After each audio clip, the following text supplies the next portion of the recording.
All right, everyone. Welcome to episode 5 of the Full Count with Grant Tricano. I am Jose Gonzalez, and we are your number one sportscasters. So let's go. Starting off today, we're going to be talking about the NFL once again. It's the big time now for the NFL. We're past 1 week past the halfway mark, and this is about the time of knowing what teams are going to probably make the playoffs and what teams won't. So here we go, starting with our predictions. Game number 1, Tennessee Titans versus the Indianapolis Colts. Right now, the Tennessee Titans are 5-5, Indianapolis 4-5. Both in the same division. That is going to be a little bit toughy, but I'm going to have to go with probably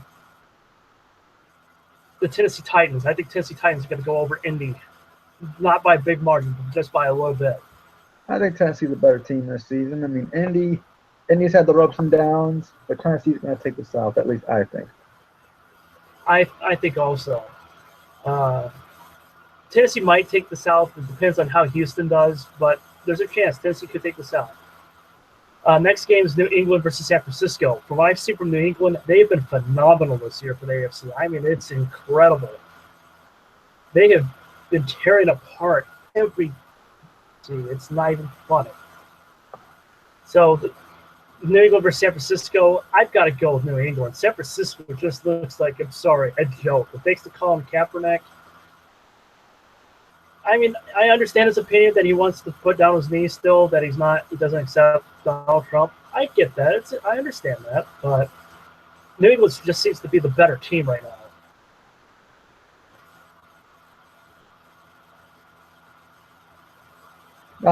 I'll second that. I mean, even going 4 weeks without Tom Brady, they've been able to pull off a stellar season so far. Next up is Philly versus Seattle. Philadelphia Eagles. Seattle 6-2-1. The thing that's really weird is how many ties there have been this year so far. It's been really, really weird. Should they eliminate ties from the NFL or just?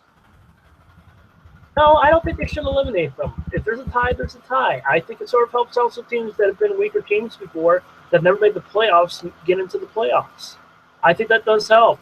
Remember what happened with Seattle a few years back where they had at least one tie and they still made the playoffs? I think that helps them out. That the year they went yeah, the year they went to the Super Bowl against New England, even though they should have won that game, but they didn't. Now, when it comes to Philly versus Seattle, I think another thing that's really weird is Seattle's not even an AFC team anymore. They're on CBS. Seattle used to be a former AFC team, but they're not. They're an NFC team now.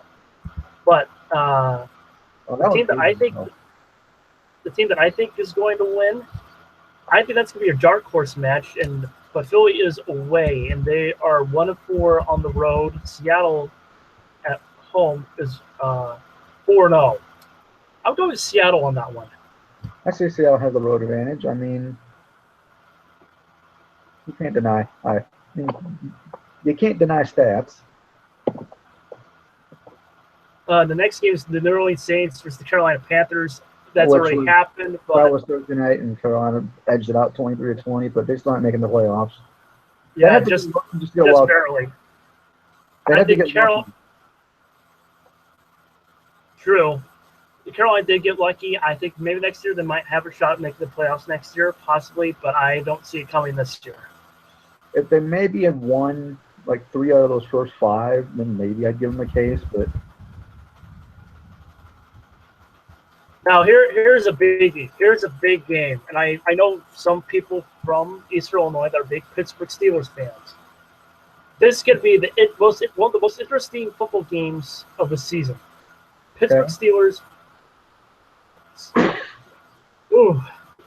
Pittsburgh's 4-5, and the Cleveland Browns are 0-10. Oh, you mean the most interesting beating of the NFL season so far? So we're going to have another blowout? Yeah, the most interesting meeting of the NFL. I mean, Detroit. I mean, this game could go either or. I don't know which team to choose. Cleveland because they're going to get maybe their first win, or the Pittsburgh Steelers because Cleveland has just not really shown anything at all this year. Are you telling me that Pittsburgh has a chance to lose to Cleveland?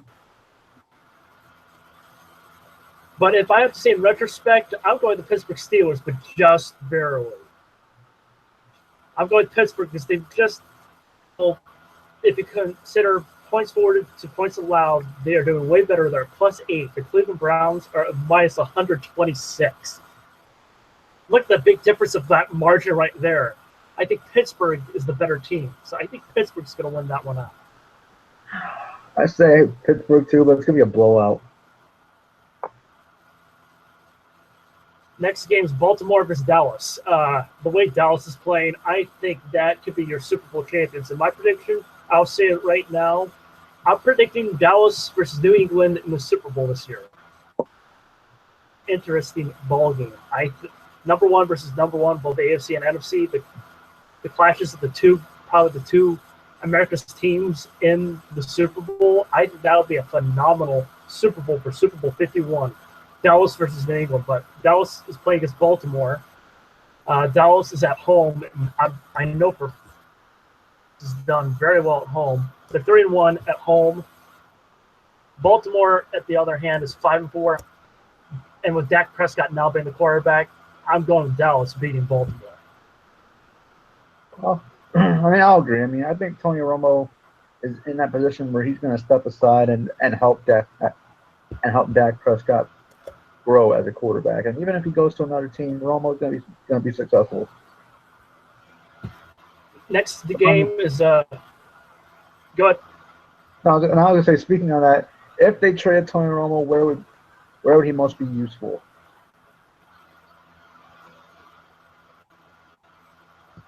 Well, actually, this could make sense. He's a big star quarterback. I think the Los Angeles Rams would be a great team for him to play for. Okay, you do the Los Angeles Rams go for the quarterback this year. True, you are right on that. But Los Angeles now, with the Rams being in Los Angeles again now, they've got a lot more money to use now. So they could technically take Tony Romo if they chose to. Because and maybe San Francisco possibly, since Kaepernick is not really doing quite a lot anymore, they may take him. But I would say the top tier teams right now, I don't see any of those teams taking him. I'd be very surprised if, like, New England Patriots, they won't take him. Baltimore Ravens, probably not. He might want to get far away from Cleveland. He won't go to Cleveland. Cleveland, they are an NFL team, but he just doesn't seem like the team that he would go with. He's a very popular guy. And if you're talking about popularity, the popularity sense, LA would probably be the city I think would be good for him. But I could be wrong. You gotta have a big star like in a big city, and it does make some sense. But that's who I think where he should go anyways, Los Angeles Rams. Because right now they're 4-5. They probably won't make the playoffs this year. They've already played 9 games, and it's going to be extremely hard for them to get into the playoffs this year. And who knows, maybe he can help Jared Goff. Probably because he is an experienced quarterback also. They may use him as a backup. If I was the Rams, I'd probably use him as a backup anyway. Because, sorry, nothing personal against Romo. I know it went to Eastern Illinois University. I know he's done some great things at Eastern. But he has had no Super Bowl wins. And that's a proven fact. There's no Super Bowl wins with him. I think this whole changing of the guard in Dallas, it shows that Tony Romo's days as a starter are either done or they're numbered. If Dak Prescott wins Super Bowl, they're done. Right now they're numbered. But if Dak Prescott goes all the way and wins the Super Bowl, in his rookie year, nonetheless, has anyone really ever done that? I don't think so. I think it would be very tough for that. But I just don't know who's the number one defense. If Dallas is the number one defense right now this year, I think Dallas has got a great shot of winning the Super Bowl. Whoever has the number one defense this year probably will win the Super Bowl. No, in the words of Ray Lewis, defense wins championships. Just ask Denver. Next game, Jacksonville versus Detroit. I think that could go either or. But Jacksonville's 2-7. Nothing personal. They're 2-7. They're an NFL team. But if I would have to choose, I got to go with the Detroit Lions. I just think they are the better team because point forward to point allowed differential is only -1, while on the other hand for Jacksonville it's at -65. So I got to go with the Detroit Lions winning that game. And they're in Detroit, so I'll give the edge to Detroit. Now we've got the Buffalo Bills versus the Cincinnati Bengals. The Buffalo Bills were doing fairly well early on in the season. Now they're now at 4-5, and the Bengals are 3-5-1. That is going to be a tough pick, also. Whew.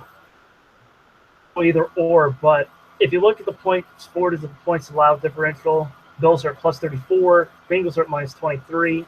I think the team that probably will win is the Buffalo Bills. I think they will beat the Cincinnati Bengals. I mean, I have to agree. I mean, Buffalo has probably the better team, and they have more weapons, at least when it comes to the run game. Now, when it comes to the Tampa Bay Buccaneers versus Kansas City Chiefs, that's the next game anyway. I'm definitely going all the way for Kansas City. I mean, it's nothing against James Winston. I think he'll be a good quarterback later on in his career. It's just right now he's a rookie. He's just starting. I think Kansas City just seems to have the better team all around than the Tampa Bay Buccaneers right now this year.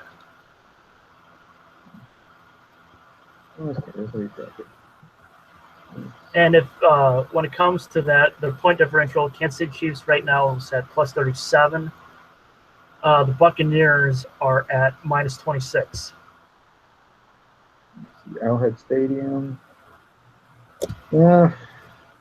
I don't know, man. Anything can happen, but I'm going Kansas City.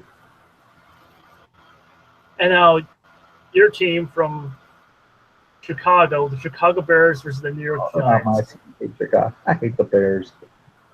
Actually, I like the Bears. I'm related to an NFL Hall of Famer, George Musso, who played for the Bears a long time ago before the AFL-NFL merger. Relation by how? Fourth cousin, if I remember right. He's a fairly close relative. He passed away, but he is a relative of mine. But Chicago back then was really good. I'm almost betting. Sorry, but Cutler, I'm pretty sure, will probably be gone by next season, if they want to improve their team. And the New York Giants, they've been doing fairly well now. People were wondering how well the New York Giants were going to be doing this year. But they came back, and right now, to Chicago, I got to go with the Giants. I think they've got the better team right now than the Bears, by far. I agree. I mean, but how do you get rid of Cutler without taking that salary? I mean, because he still has, a few years left on that contract? Maybe make him as a backup. Chicago was going to get a fairly decent quarterback with the draft. With their draft picks anyway. So Well, I'd say keep him as a backup for now, and if they find someone else who's better, maybe make a third stringer. Because it's nothing against the Bears, but Jay Cutler, if I'm not mistaken, aren't Chicago Bears fans pretty upset with how bad Jay Cutler's playing? Am I wrong on that? No, you're not wrong. I mean, they've been upset for a few years. But no, I mean, just looking at records so far, I think most likely the number 1, number 2 picks may go to Cleveland, and Chicago, because it's going on record. Because if Cleveland loses out, they'll be 0-16, of course. Yep. But yeah, my prediction would be New York Giants over the Chicago Bears. Now, next up is the Arizona Cardinals versus the Minnesota Vikings. Oh man, that's gonna be close. And the Vikings were doing fairly well this year, and then they just going on the down spurt. But their point differential. How many straight they lost with? Those 2 straight after one undefeated? Yeah, because now they've been on a 4-game losing streak. Wow. Their point differential is +23. Arizona, on the other hand, is at +42. And Arizona on the road is 1-2. Minnesota at home is 3-1. I'm going with the Cardinals on that one. I think the Cardinals will beat the Vikings at home. They're 3-1. I mean, if Minnesota doesn't pick it up, they're going to be out of a playoff spot. So I think they come back with a win. Who are you predicting? I think Minnesota comes back and snaps this 4-game losing streak. Next up is the I mean, Miami Dolphins. Like the last, like if you look at like these 4 losses, I mean, only the first 2 were really by like more than 10 points. True. Very true. I was looking at the point differential between both of those teams, and I think the Cardinals overall tend to be just a little bit better. I'm not saying that they're way better than Minnesota. I'm not saying that. And I'm pretty sure the point differential, the Cardinals had the better defense than the Vikings. I could be wrong on that. But I think that's the reason why the Cardinals are doing better, because the typical line in sports, defense tends to win championships. Mm-hmm. That's the reason why I think the Cardinals tend to have the better shot of winning that game than Minnesota. But time will tell. But my prediction is Cardinals. Next up is the Miami Dolphins versus the LA Rams. LA is at 4-5. Miami's 5-4. Ooh, they're close, man. This is gonna be probably the biggest dark horse game of this week. Is Miami versus LA. Miami, the point differential is at -2. The Rams, on the other hand, -34. Go with the Dolphins. I think the Dolphins will beat out the LA Rams.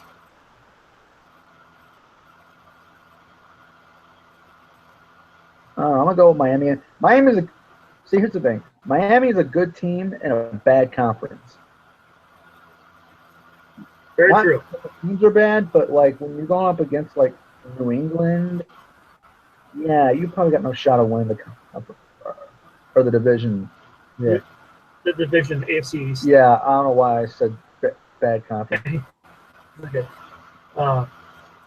Next game's Green Bay versus Washington. The Packers versus the Redskins. I'm really surprised how bad Green Bay is doing this year. I'm really surprised by that. Because it's starting to look like they lost 3 straight. Yeah, and if they lose at least 2 more, I don't think they're going to make the playoffs. I mean, they got embarrassed by Tennessee. That's just Tennessee beat them. Yeah. Wow. Yeah, 47. That's something new. And with that, Redskins versus Packers. I'll go with the Washington Redskins beating the Packers. Because right now the Redskins are 3-2 at home, and Green Bay Packers are 1-3 on the road. The Packers are at -11 for point differential, and the Redskins are at +3. Well, matchup predictor gives them a 52% chance to win. So I mean, I'm going. I don't know where I'm going here. I mean, let's see. Points at 3, money line. My prediction's Redskins. I'm going Redskins on this one. And then, of course, the last game of the week, which is obviously on ESPN, Monday Night Football, the Houston Texans versus the Oakland Raiders. And this is actually a fairly good game. Heck, Monday Night Football is getting some good games back on there now. The Houston Texans are 6-3 and Oakland 7-2. I probably never seen that. For the way, yeah, Oakland 7-2. I'm very surprised by that, but I'm actually very glad. I'm glad Oakland's coming back for once. They deserve it. The team that I think has going to Vegas would be motivation for them to do this good. True. So Oakland versus Texans. Oakland right now with the point differential is at +22. The Texans, even though they're first of the AFC South, I think the Raiders are going to beat the Texans. The AFC South weak, man. That's like I agree. That's like saying, oh man, that's like saying like you're a sub 500 team like in the NL East and you're leading the NL East. I completely agree. I'll go with Raiders beating the Houston Texans. I'm going 8-2. I see them winning the division, but not making it to the Super Bowl. I could see them making the playoffs. Absolutely, making the Super Bowl, probably not. I mean, it's doable, but they'd have to get lucky. and hopefully fight out some way to neutralize Tom Brady. But They would have to get extremely lucky because the way the Patriots and the Cowboys are playing, I think those are the two teams that have the best shot of making the Super Bowl. And that would be an awesome Super Bowl for next year. The two big America's teams of all time, probably the Patriots and the Cowboys. where Sort of makes me think of the Justice League and the Avengers. But that's just me. where is the Super Bowl this year? Super Bowl this year for Super Bowl 51. If we even said anything. I'm going to look that up anyway right now. One, it's going to be a big one. And actually, what a surprise. Guess where it's going to be at? Houston, Texas. Oh, that's right. Right. It's going to be in Houston. And I think that would be an awesome Super Bowl. Dallas Cowboys in the home state versus the New England Patriots. That would be America, the United States of America's Super Bowl right there. The two teams that they basically call America's teams, the Patriots versus the Cowboys. That would be an awesome Super Bowl. Oh, if Dallas made it, would they technically be the home team? I mean, even though it's in Houston? Actually, no, they wouldn't. The Patriots would be the home team since they're the AFC team, because Houston is an AFC team, so the home team would be the Patriots. But I think that would make it even better for the Cowboys to win since they're in. Because if you look at it, the team that needs to win would be the Dallas Cowboys because they haven't won one in a long time. The one team that wants to win is the Patriots. And I think if both those teams match up, I think the Cowboys have the better advantage because they need that win. So they're going to try harder. Dallas has if that would happen. But time will tell. Dallas has won like 20 years or something like that. Yeah, it's been a long time coming for them. And that's why I think with Dak Prescott as their quarterback, they're doing some great stuff this year. I think that was a team that everyone better watch out for. I know people from ESPN have been going, oh, this is going to go so far. Well, maybe at first when they had Tony Romo, but now they're getting really impressed with Dak Prescott. I think Dallas and New England, I think, are the two teams that will probably be in the Super Bowl. An interesting Super Bowl. To be honest, I would call this a mega Super Bowl, not even just a Super Bowl, a mega Super Bowl. If anybody can stop Tom Brady, it can be that Dallas defense. Yep.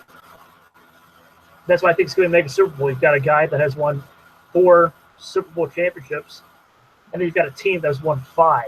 2 of the biggest legacy teams in the history of the NFL, the Cowboys and the Patriots.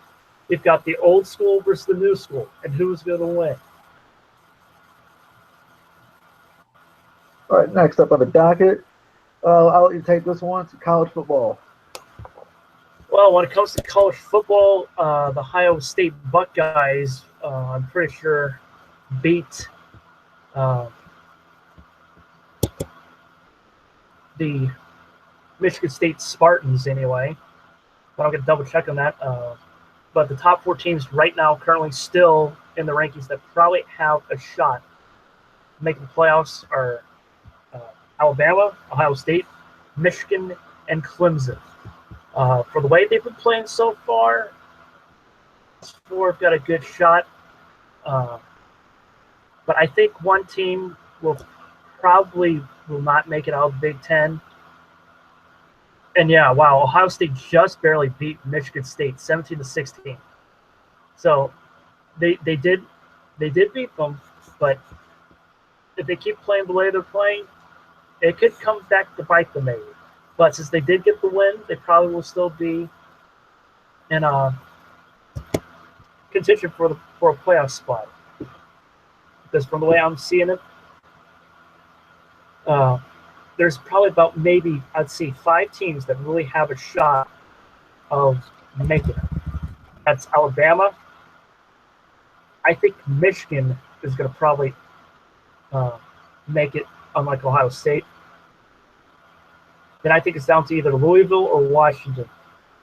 I think those will be the dark horses. Because right now the top 4 are Alabama, Ohio State, Michigan, and Clemson.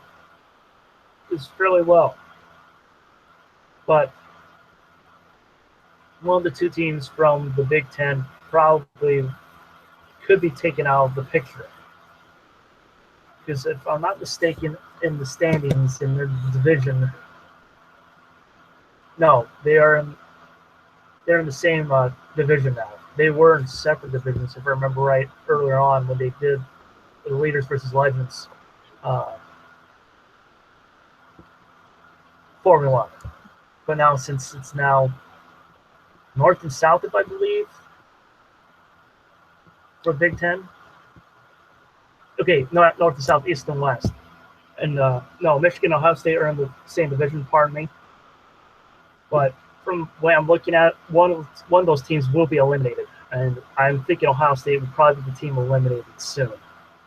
So who are you? So I'm going with as your final four teams. Final four teams that I think have the best shot of making it will be Alabama, Michigan, Clemson, and I think Washington out the Pac-12 will make the playoffs. Wow. That's who I'm going with. I know time's going to tell, but those are the four teams I'm going with. I think they just seem to have really good texture and really good camaraderie. All four of those teams got really good camaraderie. And I think that's showing just how good of teams they are. Because Michigan, I'm surprised how well Michigan's doing this year. Really surprised. It's been a while. But I think Jim Harbaugh is wanting to prove a point going, yeah, I'm not coaching NFL anymore. But since I'm not coaching NFL anymore, I want to prove a point that, hey, I've got a good team coming that you need to watch out for. And so far, what Jim Harbaugh has been doing, they've been doing very well. And polls of top 25. Michigan's 3-0 against top 25 teams. No, I mean, speaking on college real quick, I mean, surprisingly, our Panthers are actually 2-2, like in NCAA. Here to start with when it comes to basketball. You mean Michigan anyway? No, I'm talking college hoops for a minute. Yeah, what about college hoops anyway? Let's see. According to these standings, let's see. Tennessee Martin 3-1, Murray State 2-1. Oh yeah, we're tied with like three other teams at 2-2 in the Ohio Valley standings. I hope Eastern does well. I just know history throughout when it comes to Eastern Illinois University for basketball, especially men's. They tend to have problems of making the NCAA basketball tournament. But it's a long season. It's a long. I know. I sometimes think a long, dreadful season. I just don't think we have the budget to compete. I would say time will tell. I would say overall, I would say from what history has shown and what happened even last year and years previously, even there. I just don't think Eastern's going to make it because, I mean, there's times they've done fairly well in games, but then they tend to be up and down almost every year. I know Eastern, on the other hand, for football, they've usually done fairly well. I mean, they may have some losing seasons here and there, but Eastern's been more of a college for football, not really basketball. Yeah. And usually from what I remember when it comes to the Ohio Valley Conference anyway, Belmont has been a fairly good team so far. Well, Murray State actually made the NCAA basketball tournament last year, if I'm not mistaken. Was that last year or 2 years ago? I want to say it was last year, if I remember right. I thought it was 2, maybe. I looked it up, and I'm pretty sure it was Murray State that made it last year, 2015 NCAA men's basketball championship. I'm gonna look. I'm really the only time I really care about college basketball is when we get to March. I know that probably makes me a hypocrite, but it's really the only time I really care. When it comes to that, I'm pretty sure that Murray State made it anyway from the Ohio Valley Conference, because I remember watching the final game for. Okay, never mind. It was Austin Peay. Sorry, it was Murray State versus Austin Peay. Yeah, that was right. It was Austin Peay versus Murray State, and it was a close game all around. and Austin P just barely beat out Murray State. I mean, that game was a phenomenal game for the Ohio Valley Conference. But I don't see for the foreseeable future, at least for a while yet, Eastern making it back to the NCAA basketball tournament. I mean, it's going to be tough for them. Like I said, until we get a budget to where we can compete, it's not going to happen. And that's not going to happen. But until I agree. The governor gets his head out our asses. I completely agree. But on the other hand, the women, I've been fairly impressed with the women. It's just, I know Eastern Illinois women, I know one of their goals is trying to get to the NCAA basketball tournament for once, because the women's team, I've been very impressed with. I think every year they've gotten better, at least from what I've seen and from the stats I've looked at. I know I haven't kept up on much with women's basketball as of late, but I know in the Ohio Valley Conference, the Women Panthers, on the other hand, at least for a while now, even when we were there, they did fairly well. I was impressed with them. We've got some pretty good women's players that have even gone into even the European leagues for a little bit. I mean, they came back to the U.S. and they became fairly big names. Mm-hmm. But the one team that I definitely would watch out for when it comes to the women's, on the other hand, is UConn. Because, by the way, the head coach of UConn just won the Olympic title again, which I was pretty sure he would win it. But UConn, I'd say, would be the top team to look out for when it comes to women's basketball. When it comes to the Ohio Valley Conference, Eastern Illinois right now is 2-2. They might not make it this year. But they're at least in the top four, so they could still do it. They're only 2-2. We need the budget and the recruiting. And we don't exactly. have to. And that's not the personal to the university. It's just the state doesn't have money to hand to the universities. Yep. No, transitioning, we are going into Survivor Series, which is tomorrow night. Actually, NXT is taking over Canada right now. Yep. And give me a minute. I'll pull up the card. Well, I know the card for the most part. I've looked at it already. Oh. Brock Lesnar versus Goldberg. I'm very excited about this, and I'm pretty sure we'll see Undertaker at Survivor Series this year. He'll show up there. He'll make an appearance at Survivor Series this year. Do you actually hear what he said on SmackDown? He's taking souls and digging holes. Digging holes if they don't win, and I'm very impressed with that. I mean, this is a dream come true, seeing some of these big names now. And here's the card. For at least the matches right now on the card. First match, Brock Lesnar, obviously with Paul Heyman versus Goldberg. Well, we know Goldberg won at WrestleMania 20. My prediction, Brock Lesnar beats Goldberg in this match, and they'll probably have another match coming after that.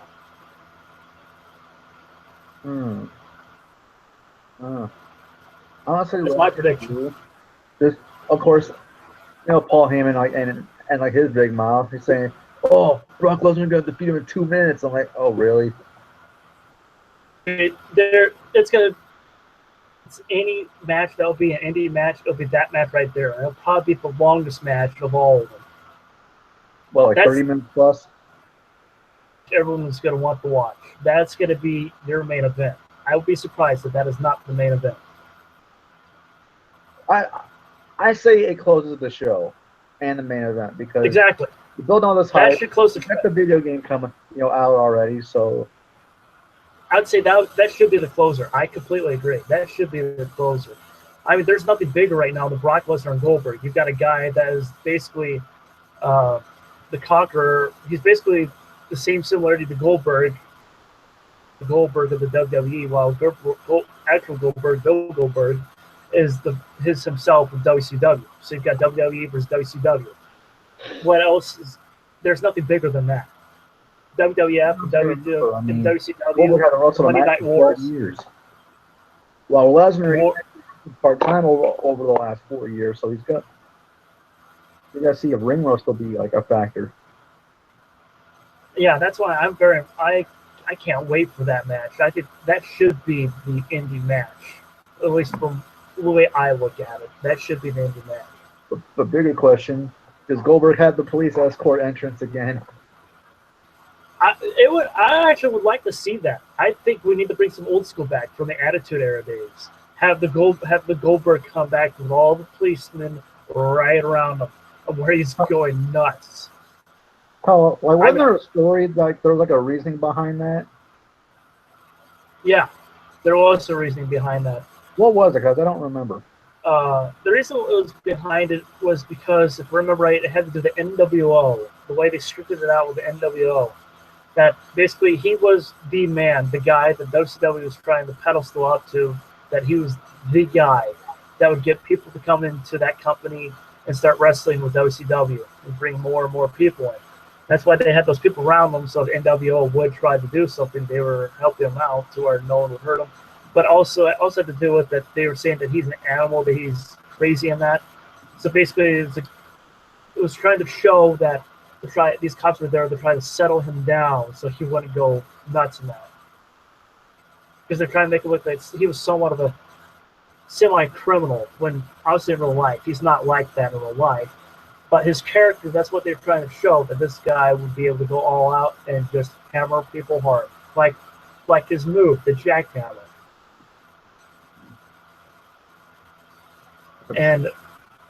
And that's why I'm really impressed with this match, because you've got Brock Lesnar, you've got old school Goldberg versus new school Brock Lesnar. You know, Brock Lesnar's been in WWE for quite a while now, but you've got basically still new school versus old school. And you've got WWE, a WWE original, Brock Lesnar versus Goldberg, who was a WCW original. Mm-hmm.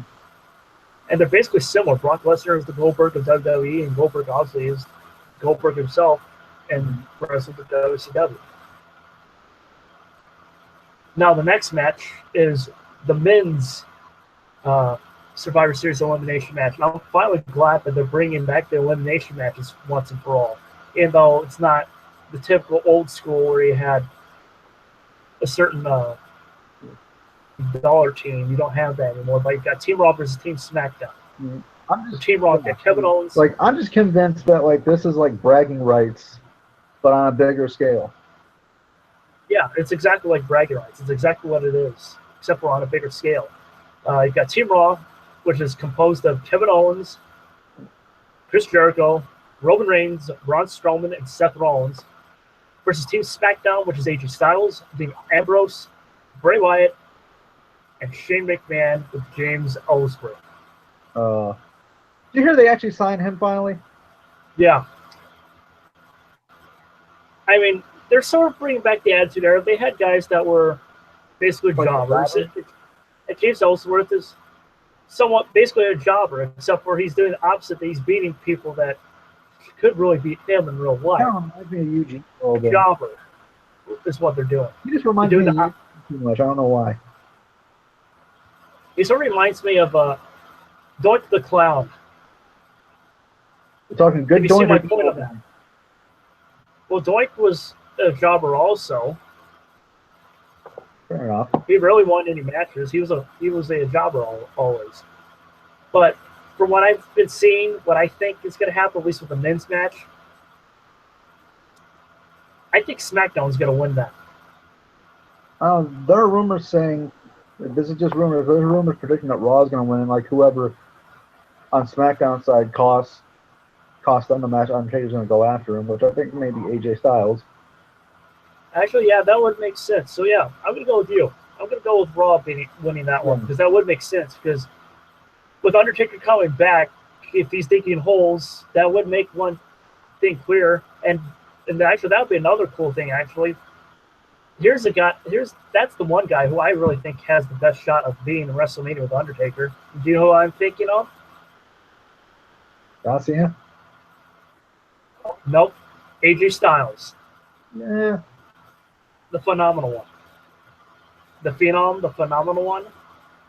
that's assuming they let him keep the belt until WrestleMania. I don't think I'm gonna see that happen. I think it's down to just two guys, AJ Styles or John Cena at WrestleMania with Undertaker. It's going to be one of those two guys. It's gotta be Cena. I mean, But- yeah, you'd have to do a lot to build AJ Styles and Undertaker. But it might not even Undertaker, you don't have to do a whole lot. true. It might not even be at WrestleMania, but I'd say that AJ Styles probably will face Undertaker before Undertaker retires. I can see that happen at some point. Might even happen. I could see that happen like at the Rumble. Yeah, I could see that actually happen in Royal Rumble this year. I could definitely see that happen. Yeah, because I don't see Undertaker appearing at like some dinky pay-per-view like Fastlane. No, he wouldn't do that. He's too big of a character now for him to show up in dinky pay-per-views. I mean, all of the legacy he has put through the WWE, he's too big of a character for that to happen. So yeah, I could see Royal Rumble, AJ Styles versus Undertaker, and Undertaker beats AJ Styles for the WWE World Heavyweight title. And then you have John Cena versus Undertaker at WrestleMania, and where Undertaker finally loses one last time and gives up the title to John Cena. John Cena is the new Phenom. And he's a 16-time champion. I mean, because really he said WrestleMania doesn't define him anymore, and I think that's that's a good thing. I mean, we don't have to worry about the streak anymore. Well, and if you look at it for the way the world's going now, people want good now.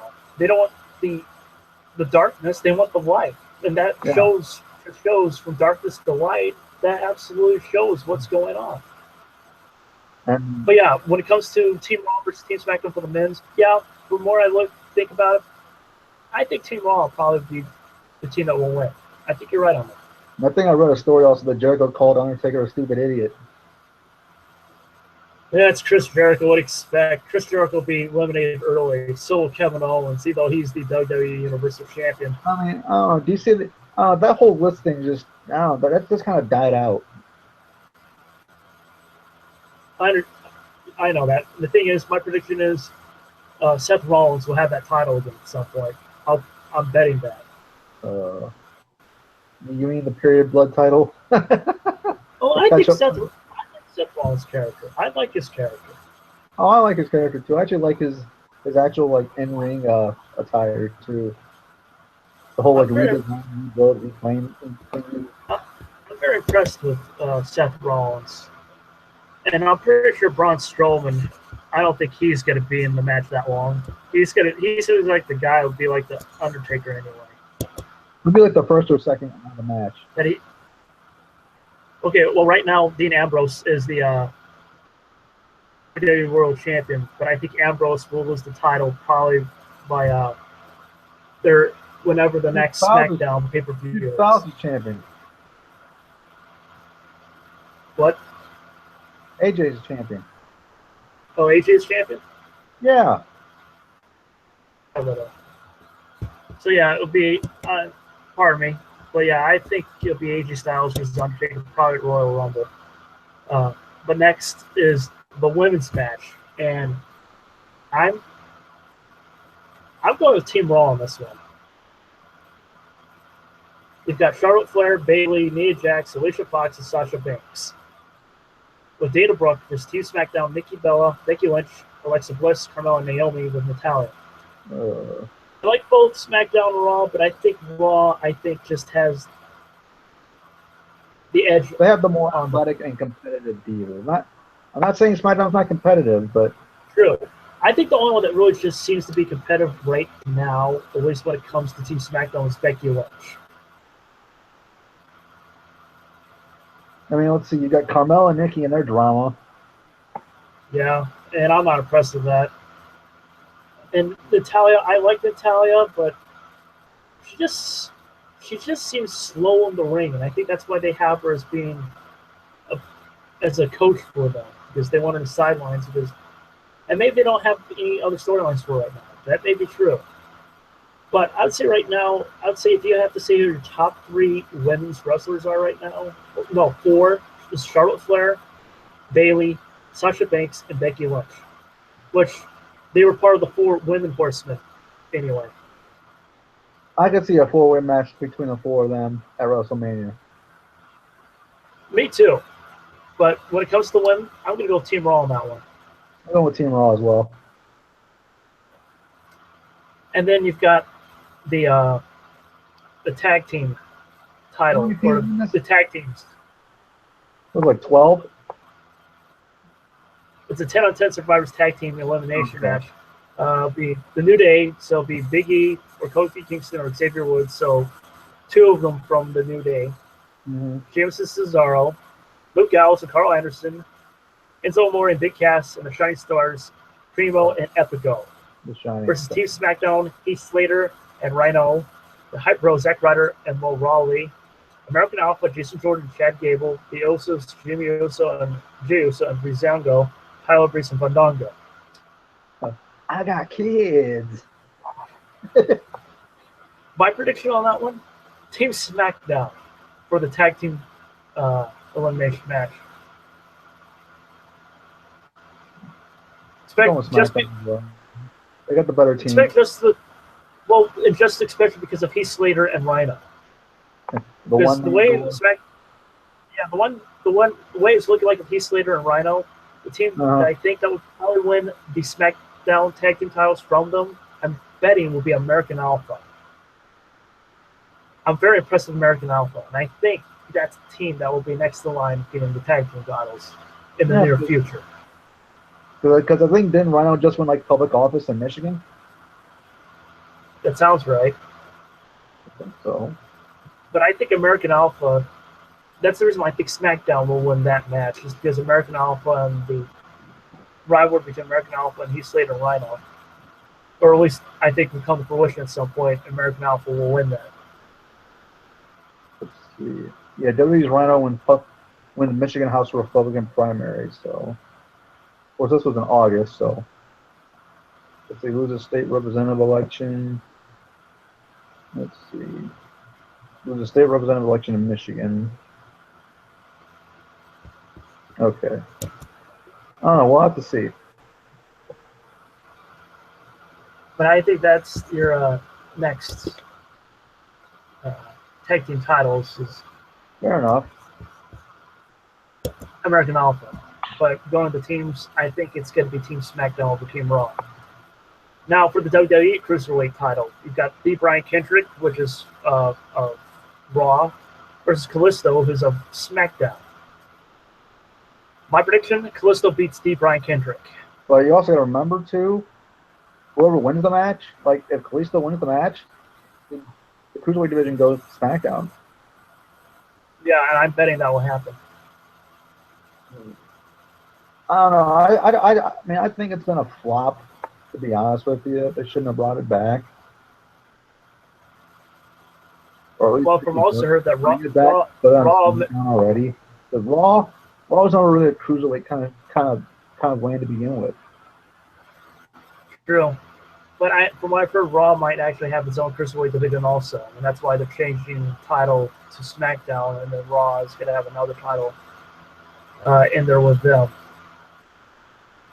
From what I've heard, the cruiserweight title for Raw, just bring it back like the light heavyweight title or something like that. It'd probably be WWE Universal Cruiserweight Championship or something like that. Anyway, but from what I've heard, that Raw is supposed to is transferring to SmackDown because Raw will still have its Cruiserweight division there, but they're going to have a new title anyway. For at least stories I've heard. And then the next match is The Miz versus Sami Zayn. I hope Sami. This is for the Intercontinental.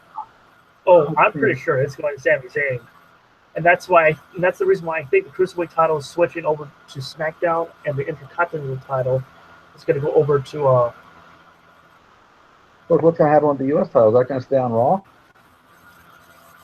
For now, I think yes, but I think later on it'll probably switch over to SmackDown. I think they're doing good with that. They're going to switch titles off and on both shows. And how they're going to switch them is by the big pay-per-views of Survivor Series, SummerSlam, Royal Rumble, and WrestleMania. I think that's a perfect way of doing it. And I'm just gonna be honest. I would have liked to have seen Dolph Ziggler versus Sami Zayn. That would have been a good match. But really, why put the title like on the Miz if he's just gonna drop it like 3 weeks later? Well, I'm betting on this one now. The Miz, he's gonna have it for a little bit, but he's gonna lose it to Sami Zayn. I still don't agree with him putting the title on the Miz. But I'm really impressed with this card. This is a card that this is a very impressive card, and I've not seen a card like this in a long time, especially for Survivor Series. Survivor Series hasn't been good in A long while, a very long while. This is actually probably one of the best cards I've seen in a long time. Even last year was meh, with Undertaker's 25th anniversary, but this makes me feel like the Attitude when we were younger. Oh yeah, Like Attitude Era 2.0. I feel like it's the Attitude Era when everyone went nuts. And also, if you're talking about WWE, rumor is The Rock will be returning to WrestleMania.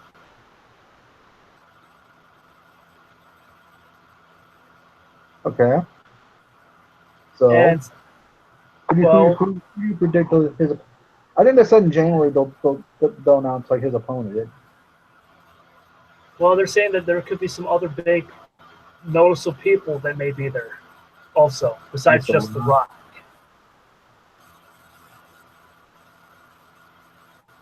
But I think WrestleMania 33 is going to be a WrestleMania that will probably be happen again. I think this could be, you say 30, 32, 32 and even 31, and even 30, they were a little bad. But this is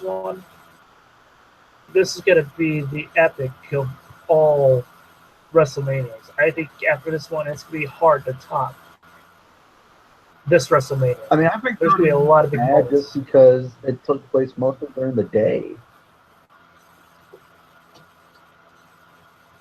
How are you supposed to have all these grand entrances out like in the daytime? It just doesn't make sense. True, but I'm becoming very. This WrestleMania is going to be really big. I mean, 30. Yeah, no, I agree with me, but 32 was all right, but it was predictable. Yeah, it was too. Actually, I thought it was a little too predictable. 30 was very predictable anyway. I knew Brock Lesnar would beat Undertaker anyway. I knew that. You have Dean Ambrose having all this momentum, getting all these weapons. Like, really, you're gonna have him go to Brock Lesnar? Really? Yeah. Go on. You think you're gonna be able to beat Brock Lesnar? Really? Even in MMA ring, you get crap. Even with the chainsaw and the bat, which they didn't even use. Really, what was the point of that? That was just wasting our time. And speaking of WWE, the next pay-per-views that will be happening for WWE, which is after obviously Survivor Series, will be TLC. TLC, which that, if I remember right, is a SmackDown pay-per-view. Yeah, it is. Well, I think it'd be really cool if Tables, Ladders, and Chairs that they have. While you see Tables, Ladders, and Chairs, it's a Tables, Ladders, and Chairs match. I hope they have the Hell in a Cell in that pay-per-view also, to where they can mix everything up with all these different pay-per-views now. What? How's that gonna make sense? Tables, ladders, and cells. Tables, ladders, chairs, and cells. I mean, I would like that actually. I think everyone else as a WWE fan would like it, but that's just me anyway. I mean, they tried stairs and they failed, so I might as well throw the cell in there. And then, because right now, the only match listed right now is AJ Styles versus Dean Ambrose. Well, I think we know how that's going to go. Dean Ambrose is going to lose that one. Yeah, I don't see him become a champion. But maybe later on, maybe. But AJ Styles is going to be champion for a while. I think maybe booked Dean Ambrose bad as champion. And then the next Raw pay-per-view is Roadblock End of the Line, which I'm actually impressed with this one. Isn't Roman Reigns like the main event? Yeah, for the WWE Universal Championship, Kevin Owens versus Roman Reigns. And then obviously Seth Rollins versus Chris Jericho. Oh boy. What I'm seeing is going to happen, Roman Reigns, I think it's going to be Kevin Owens for the WWE Universal title, and Seth Rollins beats Chris Jericho. I hope he he burps on him because that's been banned. Damn it. And then for what I'm thinking, what's going to happen later on is that Reigns and Rollins are going to come back together, and it's very possible that maybe at WrestleMania or maybe Royal Rumble, the Shield gets back together. Because I know earlier on this year, I heard rumors that they're planning on bringing the Shield back together. How are you gonna do that with Ambrose like on the other show? Well, they could do a storyline of having like maybe roster superstars invade, and then you actually have the baby faces on one side and the heels on the other.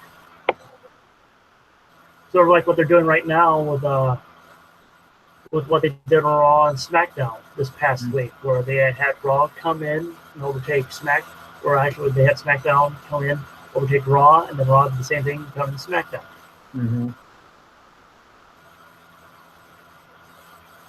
But I mean, I'm become really impressed with these pay-per-views. I haven't seen pay-per-views like this since back in the Attitude Era one. Oh boy. Oh man. I mean, I'm excited about the WWE again. I hope it does good. Considering that, let's see, according to rumors, Survivor Series next year is supposed to be in Houston. So I think it would have been ironic had they had Survivor Series next year in Canada. And then like, 20 years since Montreal, since Survivor Series has been in Canada. Look at that. Next year would be the 20th anniversary of the Montreal Screwjob. That seems a little interesting, but I don't think you'll be seeing a screw job this coming year. No, I know. I'm just saying, man. Like, where is it? Like, we were what? Like, well, I was like 10 years old, so no. And I think you're a little bit older than me anyway, if I'm not mistaken, by 2 years, if I remember right. Well, I'm 29, so you're about what, like 26? Yeah, I'm 27. So yeah, I was right. You're 2 years older than I am. But I'm really impressed with the way WWE is going right now. I'm getting really interested in it back again. It's just the one thing that's just gonna be really sad to see is the Undertaker leave. But it's gonna eventually happen. His body's gonna wear out. And the thing is, he's got kids now, and I think he wants to be with his kids more often than showing up all the time to any WWE match. I mean, his character, I think, is coming close to an end. It was good for a long time. Yeah, I mean, but now it's time for John Cena to take the reins and him be the big leader of the locker room. But even his time is even coming up too. I mean, he's kind of taking more time off doing like TV and commercials and all that stuff. True. But I think we've got people coming up that I think could take the reins over, but time will tell. Like even Randy Orton's actually filming a TV show too. And you know who he's filming that TV show with anyway, if I'm not mistaken. No. Isn't it Edge, if I remember right? Because I know Edge is in the TV show also.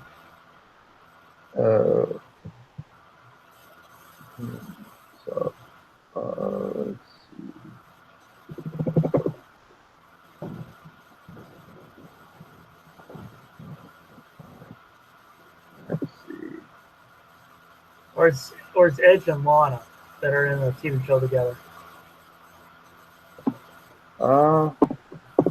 Edge and somebody, I don't. Let's see. Let's see. Randy Orton a guest star on USA Network Shooter. I guess it's maybe just a guest starring. I don't know. Okay. because I was going, he doesn't. Randy Orton seems like the type of guy that he would rather stick with wrestling. I mean, he probably likes doing acting a little bit. He may get interest in it later on, maybe. Mm-hmm. But he just doesn't seem like the guy that wants to do acting that heavily. Unlike The Rock, I think Adam Copeland, Edge, he may do that later on also. He might do that. But Adam Copeland, I'm pretty sure, does miss being in the ring. Him and Dan O'Brien, I'm pretty sure, are really upset they can't get back in that ring. I'm really upset too. I know the character of Edge, yeah, he was a slimy character, but in real life, they see Adam Copeland actually is a very nice guy to be around, a very funny guy, a very charismatic guy. I mean, Edge's career died too soon. He Yeah, probably had like another 5 years left in him. It was a shame that he had to leave just so early, but hey, the good thing is at least he's still alive. So at least we get to see him still make sporadic appearances anyway. Yeah, instead of paralyzed. Yeah, instead of like some other wrestlers where we'll never be able to see them again. Uh-huh. Like Owen Hart, for one, that was a very sad incident. And even Eddie Guerrero. But wasn't that like a cable malfunction that happened with him? Yeah.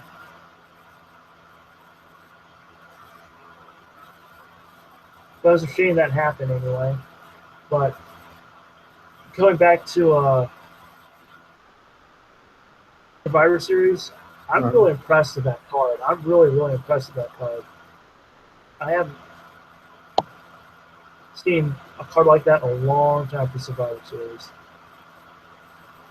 I don't know. Maybe when I get my bills paid off, maybe I'll resubscribe to the network so I can watch all the old stuff and some new stuff. But it's like right now, I just can't budget it. And you're probably gonna say, "Oh, it's $10 a month." And from what I've seen from this new era, I think this new era is going to be a reformation of all eras combined. I think they're trying to bring the old with the new and combine them together now. I think it's more of a generationary kind of thing. Yeah, it is. That's exactly what it is. Like and that's why I'm becoming more impressed with it again. They're making it more. Yeah. No, go on. Because they're making it super heroic, but they're trying to make it as real as possible now instead of making all these characters like Hulk Hogan about eating your body and say your prayers. I mean, it's a good line, but they were too cartoonish, and that's why they wanted to go with the Attitude Era. But now we want a little attitude, but we also want a little reality. We want both. Mm-hmm. We want like what it is, like what they show with the Justice League or the Avengers. We want both. We want people to have a little attitude in WWE, but also have a little of that super heroic character in them also. Mm-hmm. That's what I'm pretty sure a lot of fans would like. I mean, I'm a fan of that also. That's why I'm becoming very impressed with Raw and SmackDown. I think USA Network did a fine job of making that decision of having SmackDown live now instead of it just being taped. I think, and having the brand split again, I think that was a great idea.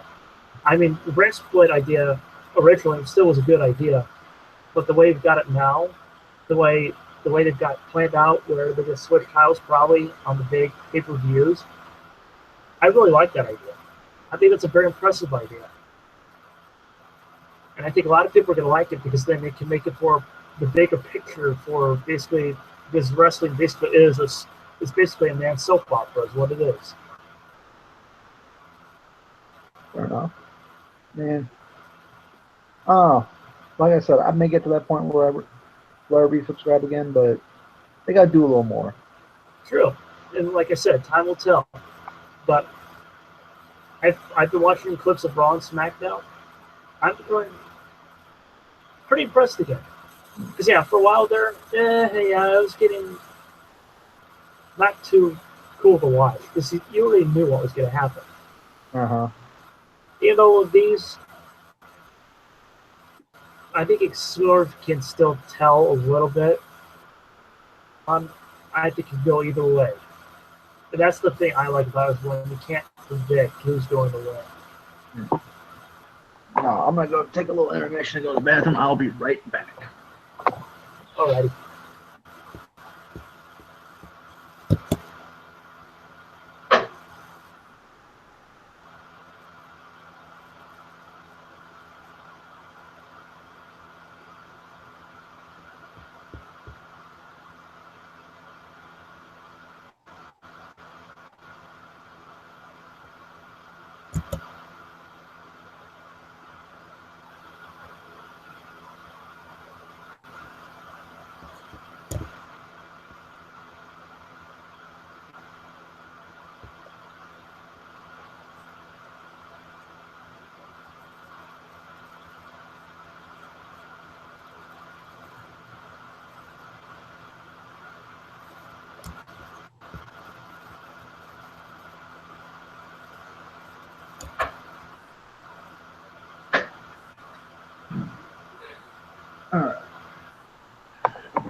the final topic of the night. We're going to talk about the Undertaker and him returning to the WWE.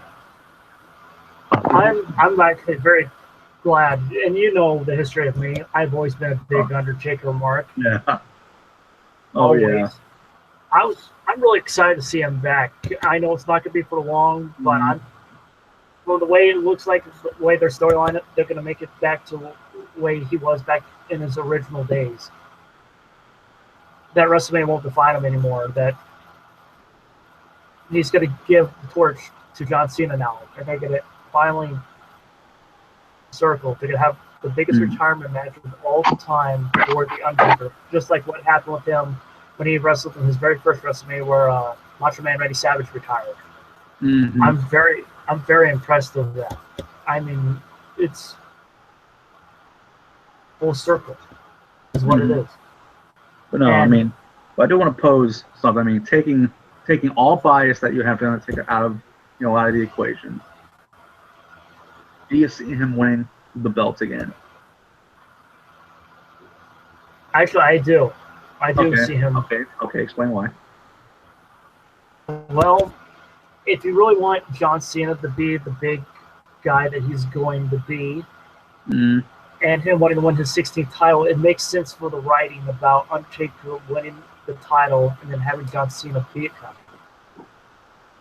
Because then it finally takes down the character of the Undertaker for good. Because if he loses the title, which is career versus career match, it makes perfect sense. Because obviously the streak's now down, so the streak is not part of the Undertaker anymore. So now the only thing that is left of the Undertaker is the Undertaker himself. So the only way to beat him is by WrestleMania. He has the title. So if he loses the title, his career's done for good. And you've got John Cena, who technically, basically more in a good way, is the new Undertaker, really, for the most part. I know some people boo him still, but I think they're going to try to make John Cena more of the realistic character now, where he's going to bring some of his brash attitude back from his Dr. Thugonomic days, but combine it with the Hostility of Respect days and combine them together now, to where you've got the complete package. To where he's going to be like the next Undertaker, the next leader of the locker room. Because that's the way I think they're trying to get John Cena is to be the next leader of the locker room and get people to understand the ropes in that. They can understand what it's to be like as being the big dog of the locker room. And from what I've heard, that at least backstage, most people there have got nothing but respect for John Cena backstage. Even Undertaker in real life, Mark Calloway, has nothing but the utmost respect for John Cena. I mean, I don't know how to put this. I mean, I don't think he'll be like that whole. He'll have the whole I don't want to say motivation, the influence Undertaker had, but Cena does have some people. He has my respect a little bit, just the stuff he does outside the ring. Just inside the ring, they screwed up his character so much by him having the whole, he's burying talent left and right. It's like. True, but like I said, it's a new era, and if you really want to end the era of the Undertaker, to do it is him losing the title, him having the title one last time, but him losing it. Because if you also look at it, Undertaker, every time he's went into WrestleMania without the title, he won it. Now this time he'll have the title and he'll probably lose it. Well, he went to WrestleMania once with the title and he won. That was WrestleMania 23. Of course, then again, he was still full time. But it's also possible he could beat John Cena with the title, and then he could just say that he's done with WWE and he puts the title down, and then gives the title back. What, like it goes vacant, and then they just decide a winner in some. Yeah, I think that would be the best. I think that would be the best way to do it, is have Undertaker beat John Cena and have Undertaker go out in the sunset. Be 20. What, 23-1? Yeah, 23-1. Have him beat John Cena, but then have him just say WWE, and he puts the title back in the ring, and he says adieu, to everyone, because I think that would be the most perfect way. Because really, the streak is what really defined him, and he said that the WrestleMania streak doesn't define him anymore. So to show him that he's going to be the Hall of Famer, have him win the title before WrestleMania, but show him that he's bring the old Undertaker back, where he annihilated, destroyed any character that got in his way. Bring back the old Undertaker, where he always rose up from the dead, or he rose from the ashes. Did what he always did best. That's the way I think they should have the Undertaker come back, is the original Undertaker. Bring the original Undertaker back one last time. With the original music? I think that would be cool. And even going back to maybe wearing his original attire, or have something close to it. Oh, with like the gray, with like the gloves and all that stuff. Yeah, or at least try to mix everything together, like and even have like new Titantron. Maybe even show the history of the Undertaker, starting from 1990, going all the way to 2016 for his entrance.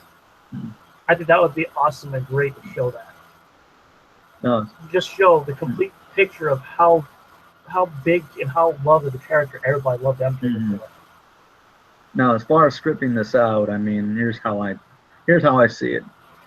TLC, AJ wins the TLC match. He's on top of the ladder. Lights go out. The gong hits. Undertaker's at the top of the ladder, and then he choke slams him. Signifying that he's going after the belt. He got some build up for like the 4 weeks before the Rumble. Rumble hits. AJ Undertaker. Taker wins the belt. Calls out Cena like a couple of weeks. Oh no, wait. That would mean Cena have to win the Rumble. That's the only thing. Not unless the winner of the Rumble went after the Universal title, which then I would say Finn Balor would do that. He'd go after the Universal title. Undertaker calls out Cena. Cena's like, oh, I want the 16th title. I want to put your career here to rest and all that stuff. Yada yada yada. He plays the heel, plays the semi-heelish role here. Kind of have some on-off appearances by Undertaker, but Cena's kind of mostly dissing him like he did The Rock. Yeah. And then you have WrestleMania come. Obviously, you have two very grand entrances. I mean, and then you have the match. Oh boy, this is gonna be hard because this can go either way. You can have Cena get his 16th title reign at WrestleMania. Or you can have the Undertaker ride out like a boss. Ooh, boy. I think the way they should look at it is you got to have Undertaker ride out as a boss. He's been with them for years and years. I mean, if you really want the Undertaker to go out the way he should, even though he lost the streak, he doesn't have the streak anymore. Last time, and have him be like how he was as the original Undertaker, or when he came in, where he destroyed like none other. Because if you look at it, usually most people, they usually have to have at least one loss, and usually they lose and have a retirement match at WrestleMania. I think the Undertaker character is going to be different, where he's going to win, and I think that's the reason why they had the streak being broken earlier on. So then he could bring a little leeway back for him to show how great the character is, so he could finally retire and be the winner instead of the loser. So let's say it happens. Usually, let's say it happens that way. So then where do you see Cena winning his 16th title? I'd say it'd be somewhere down the line later on. Like at some gimpy pay-per-view or at SummerSlam? I'd say it's SummerSlam. Because it wouldn't be a gimpy pay-per-view. It has to be a big pay-per-view that people are interested in watching. Like SummerSlam, it'd probably be more likely SummerSlam. Like I could see Cena maybe chasing the belt, like after WrestleMania for a little bit and then winning it. That'd probably be the most ideal way to do it. Like him finishing his feud with AJ Styles, because they never really finished that. Very true, and I could see that rivalry come back later on again. I'm impressed with that feud. Very impressed with that feud. I'm just impressed that he actually put him over. I thought he would use the golden shovel and be like, nope, you're buried. John Cena, I think, does very well putting the people over that they need to. And from what I've heard, John Cena and him actually are pretty good friends. And AJ Styles actually was in WWE before John Cena anyway. From what I remember, but I could be wrong. But a lot of people were I've always been impressed with AJ Styles as a wrestler, always. And it's his time to shine. But I know that they're going to try to have some of the old guys or the guys that had been tenured people win more titles again, and I'm betting John Cena will be one of them. Because John Cena, his character is almost becoming close to a legacy character now. I mean, it's not there yet, but once he gets a 16th title, he will be a legacy character. By far. Yeah, I mean, Cena's been there for, 13 and a half, 14 years? Yeah, WWE has been his life for a long time. Mm-hmm. And he's never left, unlike some of these other guys. I mean, granted, Undertaker never left either. That's something I can say. That's something else I can say about him. But the thing, also, that's another reason why I think Cena may go heel for a little bit against Undertaker, but then later on, John Cena will win another title, because then John Cena can say that he's won the World Heavyweight title 16 different times. There are the only two people that can ever say that. Cena.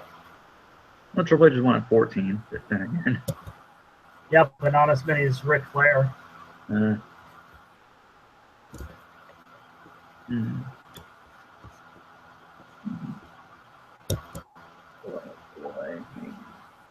But I'm very impressed with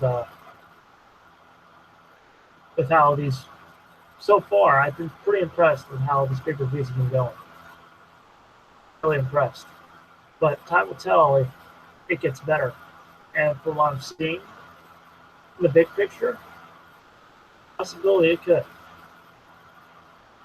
I mean, as long as you get the kind of writers that know the business, or at least have some inclination that they know the business, then yeah, it's going to get better. But you keep bringing in these soap opera writers that don't know jack shit.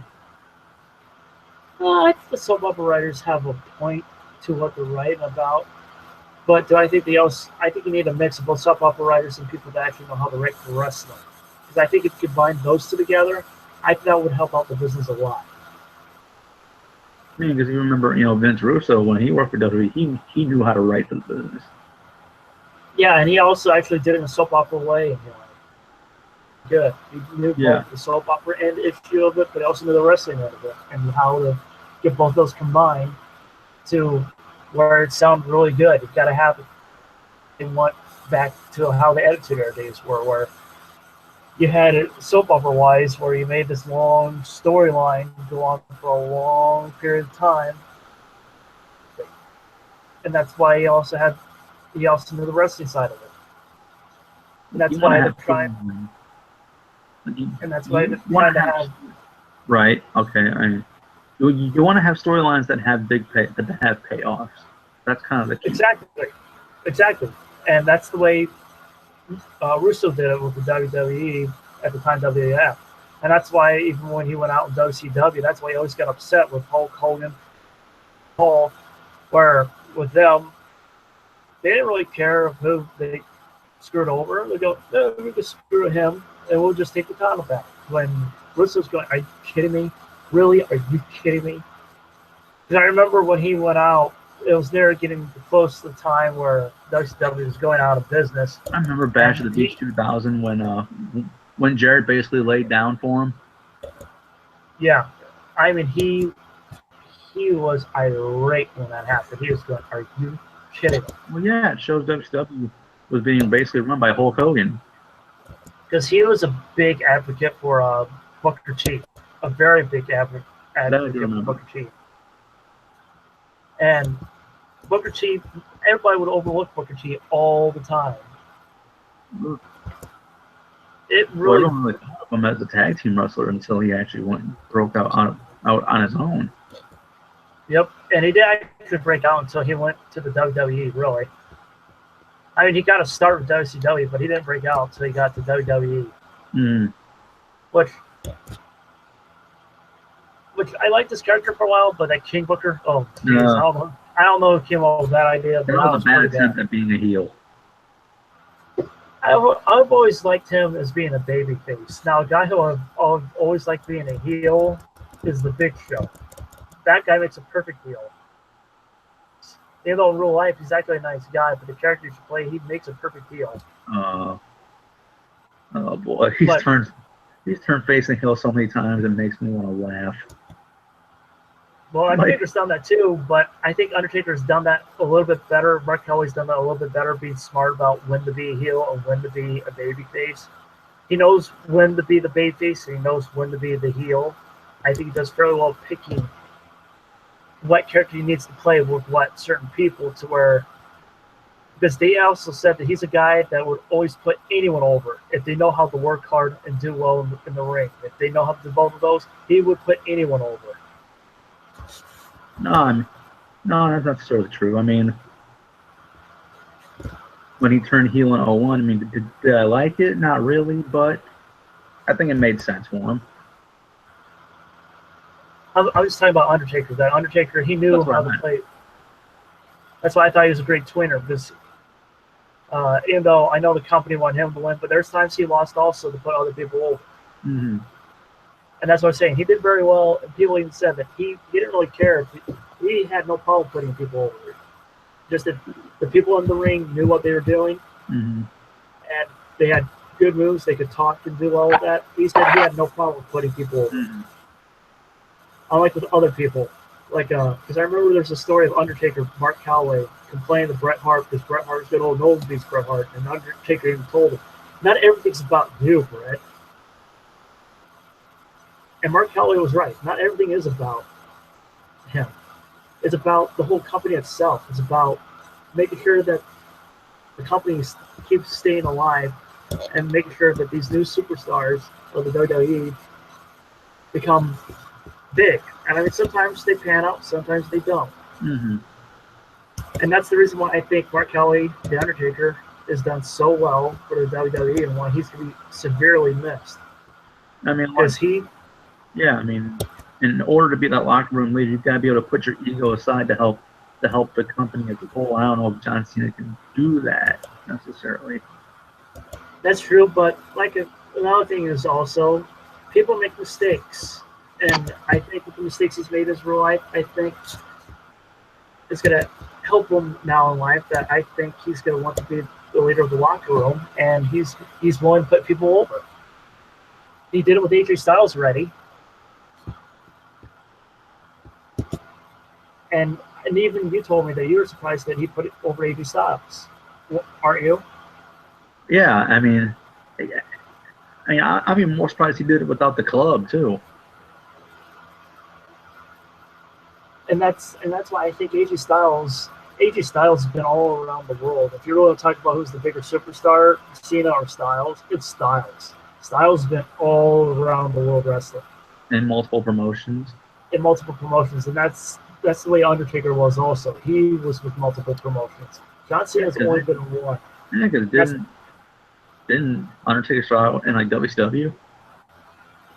Actually, he started if you want to talk about big promotions, yes, he did start out in WCW.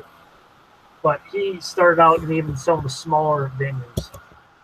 Like what Styles did. Styles got his start in WWE just to show what moves he got. Then he went doing the lower stuff first, and then keep on going bigger and bigger and bigger. And that's how you do this. You work your way up. Sort of like with what I talked about, like with CM Punk, and why he didn't do quite a lot in the UFC. But he should start being in the low end of the spectrum and then build himself up to get back to the UFC.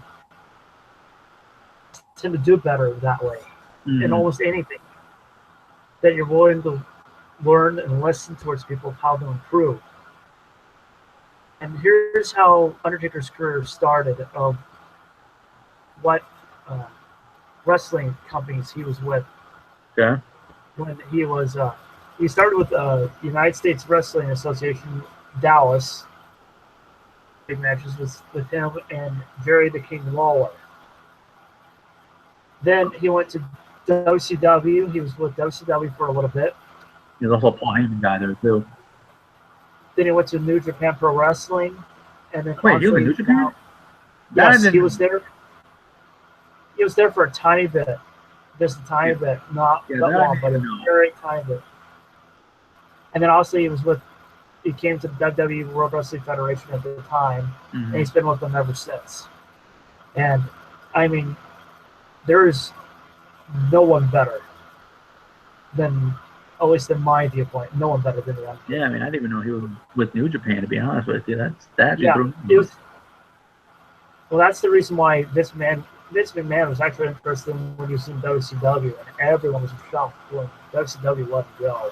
They're going, everyone was going, why in the world are you letting him go? Everyone was shocked going, you just lost probably the biggest superstar you could ever have in WCW. You let him go. And Vince saw that. I mean, Vince at first wasn't too highly prone on it, but he was thinking about it. But then other wrestlers were telling him, like Hulk Hogan for one, this is a guy you need to bring in. This is a guy that you need to bring in. And they thought this would be a guy that was going to make a lot of money for Vince McMahon. And boy, were they right. Like take Austin, for example. I mean, he wasn't. I think with WCW, they didn't know what to do with him after his tag team stint. So basically, we know the story there. I mean, Bischoff fires him over the phone, comes in as the ringmaster. I don't know. What did you think his ringmaster gimmick was?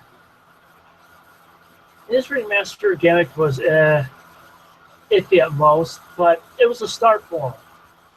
The ringmaster character was obviously just to get him to start in WWF, but he, at least from what he said, he didn't really like it. It wasn't himself, and people in WWE are right. You got to be yourself if you want to do well in almost any business, or if you want to do well in WWE, especially WWE, where it's more of an acting thing. You got to be yourself, and he was the type of guy that likes drinking beer, so he had to come up with a name that would fit well for him. And then his wife at the time said something about Stone Cold, that something about beer, that your beer's getting stone cold,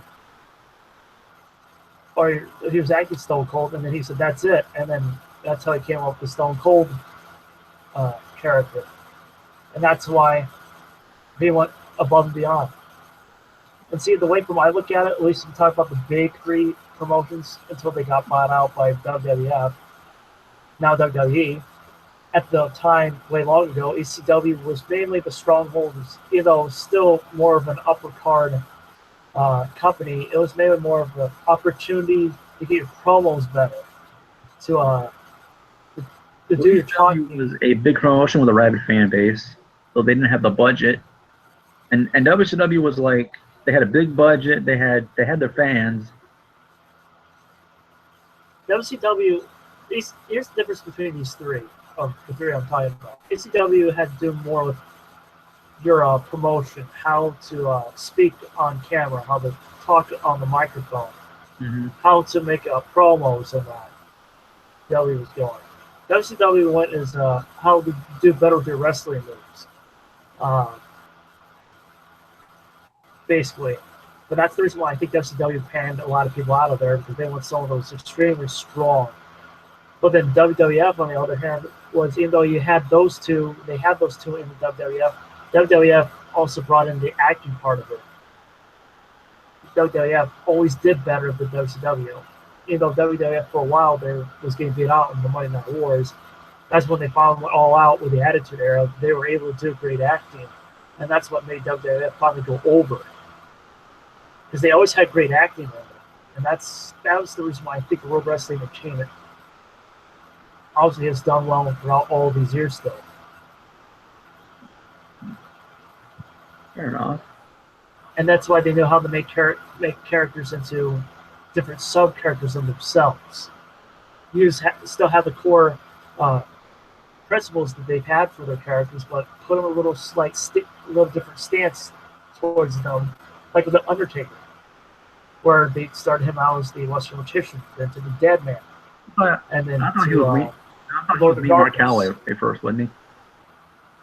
Well, the WCW is Mark Calloway, yes. But with started with WWE, he started out as the Western Magician, which was basically a subset of him being basically is what he was. And they had to call him Western Magician. Now, is that all like non-televised appearances? When you talk about the Western Magician? Yeah.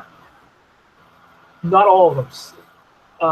When he first started, yes. Some of them, maybe 2 to 3 matches, maybe 5, somewhere around there. There were untelevised matches. And then, even though he made his actual entrance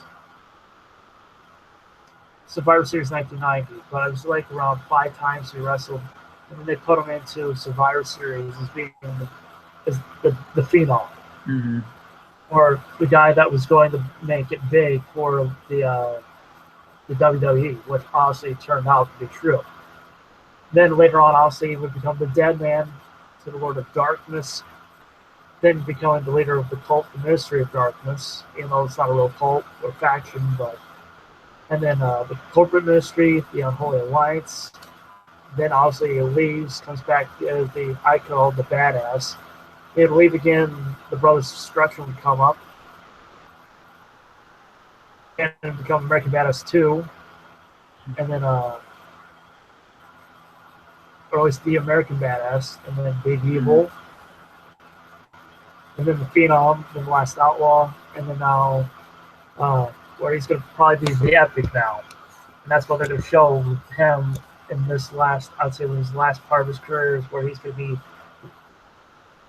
of wrestling, where he's going to probably be the biggest character of all time of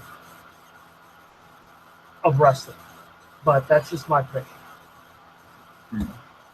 Well, that's your opinion. I'm gonna have to agree too. No, man, you got any final thoughts?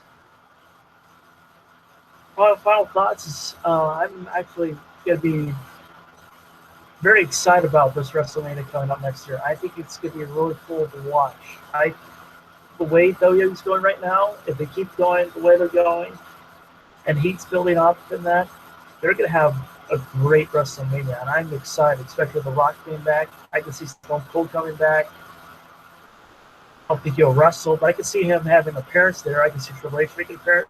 Shawn Michaels. I can see a lot of people making appearances on this coming up WrestleMania. I think this could be, especially if Undertaker does retire this coming year, it will probably be the biggest WrestleMania of all time. I think Sting will be there. I think Goldberg will be there. Brock Lesnar, John Cena. I think you might see Rey Mysterio maybe coming back. Edge. I think you can see a lot of big wrestling names, even Hulk Hogan. I think you can see a lot of big wrestling names there, and maybe even Ric Flair. I mean, I'd be surprised if Hogan came back after that whole racism scandal. But then again, maybe he's on good terms with him again. I don't know. I'm just saying, I think this could be one of the biggest WrestleManias, if not the biggest WrestleMania of all time. Possibility.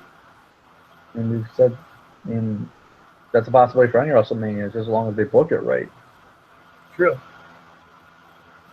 I don't really have any final thoughts either. So, I mean, want to close the show out? Yeah, this is Grant Tricano and Jose Gonzalez with the final count. See you next time.